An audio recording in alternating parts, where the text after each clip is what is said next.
আমাদের সবার চাকরি যায় যায় এ বলতেছে আর মারতেছে।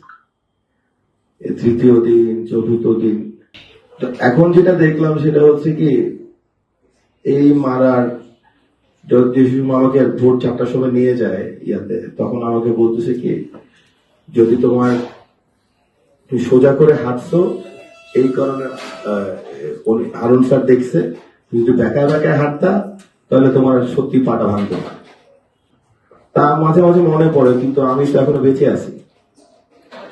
আমরা যদি বলি স্বাধীনতা 2.0 থেকে শুরু করে জেনজি ভার্সন সবকিছুই আমার আলহামদুলিল্লাহ এখনো ধরেন হয়তো বা কোনো ঠিক হবো, কিন্তু পরশুদিন একটা ছেলে আমাকে ফোন করছিল, ওর একটা পা নাই,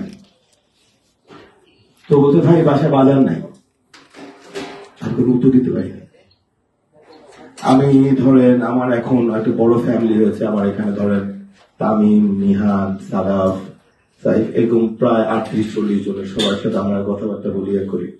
আমি ফেরত এসেছি, আমি ফেরত আসার কোনো নিশ্চয়তা ছিল না, কারণ আমার যে সময় আমার মেট্রো রেলে যখন আমার সেকেন্ড কেসে যখন রিমান্ড দেয় 5 দিনের, তখন আমার খেয়াল হয়েছে যে আমাকে বলতেছিল যে চোখ বাধা তো আমাকে ভয় দেখাচ্ছে, কারণ যে বলে ও অনেকদিন থাকবে, আরো তার জন্য মাস্টার অনেক বিশাল প্ল্যান করছে।